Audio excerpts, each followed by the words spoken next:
김건희의 암호화폐를 포함한 3천억 원 전 재산 몰수.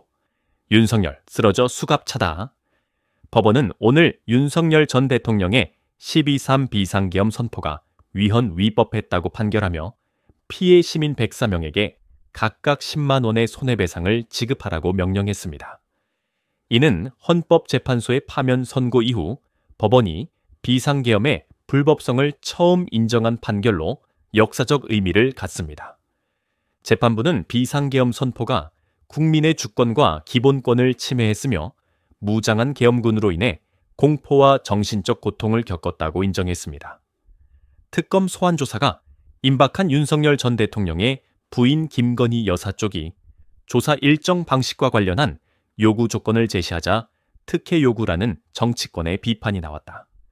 검사 출신인 박은정 조국혁신당 의원은 25일 문화방송, MBC, 라디오 권순표의 뉴스 하이킥에 출연해 24년 동안 검사 일을 하면서 그런 조건을 제시하는 피의자는 본 적이 없다며 김 여사를 비판했다. 김 여사 관련 의혹을 수사하는 민중기 특별검사팀으로부터 3달 6일 출석해 조사를 받으라고 통보받은 김 여사 쪽이 1일 2렴의 조사, 1회 조사마다 3, 4일 휴식 보장, 오후 6시 이전 조사, 종료 등을 요구한 데 대한 반응이다. 앞서 김 여사가 지난해 명품 가방 수수 사건과 관련해서도 대통령 경호처 건물에서 검찰 출장 조사를 받고 수사검사들이 휴대전화까지 반납한 사실이 알려지자 황제조사, 알현수사라는 비판이 나온 바 있다. 다만 민중기 특검팀이 별도 협의는 필요 없다고 밝혀 김 여사의 요구가 받아들여질 가능성은 없는 상황이다. 박 의원은 특검팀이 피의자를 조사하는 시간이나 방식 같은 것은 형사소송법과 법령에 규정된 방식대로 하는 것이라며 김 씨 쪽에서는 건강 이슈를 부각시켜서 소환을 늦추거나 수사를 지연시키려는 그런 전략이 아닐까 생각이 된다. 그럼에도 불구하고 특검 쪽에서는 이런 전략에 대해 말려 들어갈 필요가 없다고 강조했다. 박 의원은 각각의 범죄 사실이 중대하고 피의자가 계속해서 수사에 비협조하고 봐주기 수사를 받은 부분들이 있으면서 지금 범행을 부인하고 있는 상황이라며 영장 청구 가능성이 높다고 말했다. 이어 만약 1차 소환에서 조사가 완료 안 된다면 두 번째 조사 정도에서는 신병을 처리해야 된다. 고 덧붙였다. KBS 단독 보도에 따르면 김건희 여사의 오빠 김진우 씨 인척 주거지에서 6억 2천만 원 상당의 반클리프 아펠, 반 클리프 앤 아펠스 목걸이가 압수수색 중 확보되었습니다. 이 목걸이는 김 여사가 통정상회담 당시 착용했던 것으로 추정되며 통일교 관련 의혹과 함께 논란이 되고 있습니다. 공직자윤리법상 500만 원 이상의 보석류는 재산 신고 대상인데 김 여사가 착용한 3점의 장신구는 미신고로 확인되었습니다. 당초 대통령실은 이 중 2점은 지인에게 빌린 것이고 한 점은 소상공인에게 구매해 신고 대상이 아니라고 해명했습니다. 그러나 김 여사 측은 지난 5월 서울중앙지검에 제출한 진술서에서 지인에게 빌린 것이 아니라 해외에서 구입한 모조품이라고 주장하며 기존 해명과 엇갈린 입장을 내놓았습니다. 이번에 압수된 목걸이가 문제의 물품과 동일한지는 추가 검증이 필요합니다. 모델에 따라 가치가 6,200만 원에서 최대 1억 원까지 추정되는 이 목걸이는 공직자 투명성 논란의 핵심으로 떠오르고 있습니다. 재판부는 선포 당시 절차적 요건이 충족되지 않았으며 윤 전 대통령이 국민의 생명권, 자유, 인간 존엄성을 보장할 대통령의 책무를 위배했다고 지적했습니다. 이번 소송은 시민들의 힘으로 친위 쿠데타 시도를 무산시킨 일주일 뒤 제기되었으며 반년 넘는 심리 끝에 원고 승소로 결론 났습니다. 특히 법원이 피해 입증 책임을 완화해 비상계엄 자체의 위법성을 이유로 배상을 인정한 점은 주목할 만합니다. 이 판결은 과거 박근혜 전 대통령 탄핵 당시 위자료 소송에서 패소했던 사례와 대비되며 공직자의 위법 행위에 대한 국민의 저항이 법적으로 인정받은 최초의 사례입니다.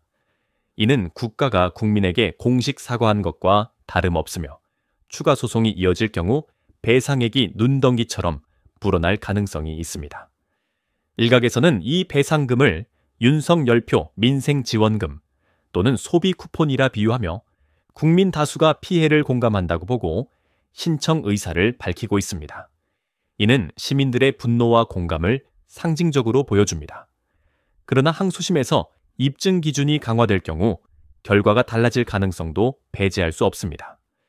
신임 서울고검장에는 구자연 법무연수원 연구위원이, 대검 기획조정부장에는 차순길 서울고 형사부장이, 반부 패부장에는 박철우 부산지검 검사가 승진 임명되었습니다. 서울 북부, 서부 수원지검장도 각각 박현준, 임승철, 박재혁 검사로 교체되었습니다. 이는 이재명 정부의 윤석열 세력 정리 의지를 보여줍니다. 강선우 여성가족부 장관 후보자의 자진 사퇴를 둘러싸고 국민의힘 송원석 비대위원장과 홍준표 전 대구시장이 충돌했습니다.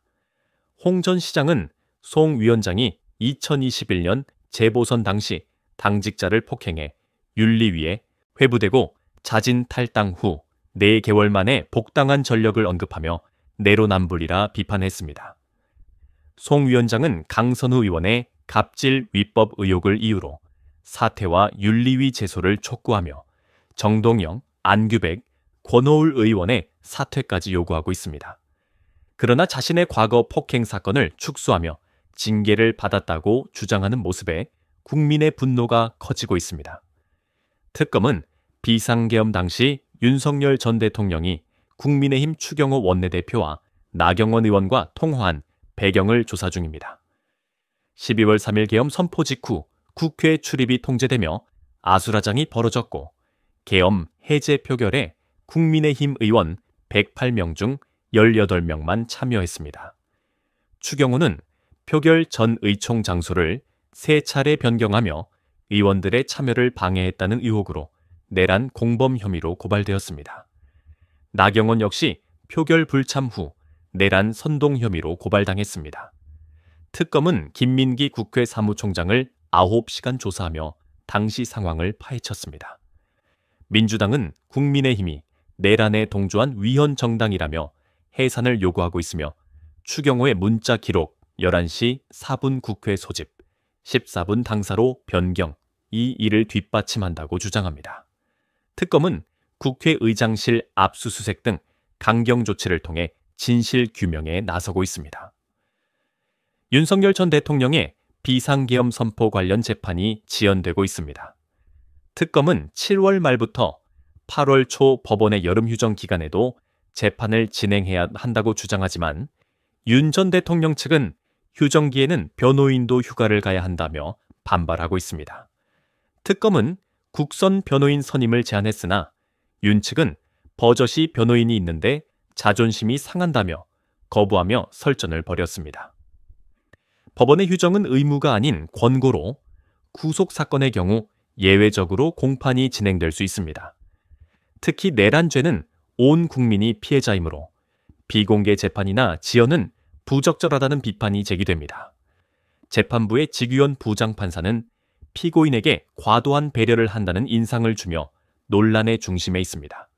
이는 과거 구속 취소 결정으로 이미 비판받은 바 있는 판사로 국민적 관심이 높은 만큼 공정성 논란이 커지고 있습니다.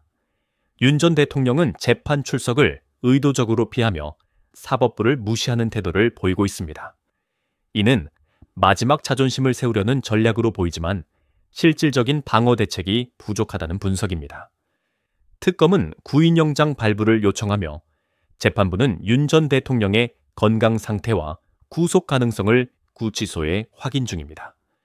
윤 전 대통령은 하루 2에서 3회, 오전 9시부터 오후 6시 사이 접견실에서 변호인을 자주 만나는 것으로 확인되었습니다. 그러나 재판 전략 논의가 아닌 단순히 과거 수사 경험담이나 개인적 이야기를 나누는 것으로 보입니다. 이는 집사 변호사라는 비판을 받으며 주식거래나 외부 연락을 위한 접점 역할로 의심받고 있습니다. 국민들은 여름철 에어컨이 있는 접견실에서 시간을 보내는 것 아니냐며 우려와 조롱을 보내고 있습니다. 특히 김건희 여사가 접견에 자주 등장하지 않는 점도 의문입니다. 김 여사는 자택 압수수색 참관 등으로 바쁘거나 건강 문제로 접견을 피하고 있다는 추측이 나옵니다. 이는 특검 수사의 초점이 김 여사로 확대되며 더욱 주목받고 있습니다. 오늘 새벽 특검은 윤석열 부부의 아크로비스타 자택과 코버나 콘텐츠 사무실을 압수수색했습니다. 또한 유경욱 전 행정관과 정지원 전 행정관을 소환해 조사 중입니다. 유경욱은 김건희 여사를 통해 샤넬백을 받은 의혹, 정지원은 건니투 번호로 김건희와 연락한 혐의로 주목받고 있습니다. 해당 핸드폰 소유주가 누구인지 유경욱, 정지원, 김건희 명확하지 않아 특검이 집중 조사 중입니다. 한편 한겨레 단독 보도에 따르면 용산 대통령 집무실에 사우나실이 설치된 사실이 드러났습니다. 이는 관저 사우나, 스크린 골프장 논란에 이어 새로운 특권 의혹으로 윤 전 대통령의 공적 자원 사유화 논란을 증폭시키고 있습니다. 국민들은 사우나실까지 대통령 집무실에 설치했다는 거짓 해명에 분노하고 있습니다. 이번 사건들은 단순한 법적 다툼을 넘어 민주주의와 공직자 책임의 문제로 이어집니다. 특검은 내란죄와 김건희 여사의 특혜 의혹을 철저히 파헤치며 국민의 진실 요구에 응답하고 있습니다. 그러나 재판부의 피고인 배려 논란과 윤 전 대통령의 지연 전략은 사법 신뢰를 훼손할 우려가 있습니다.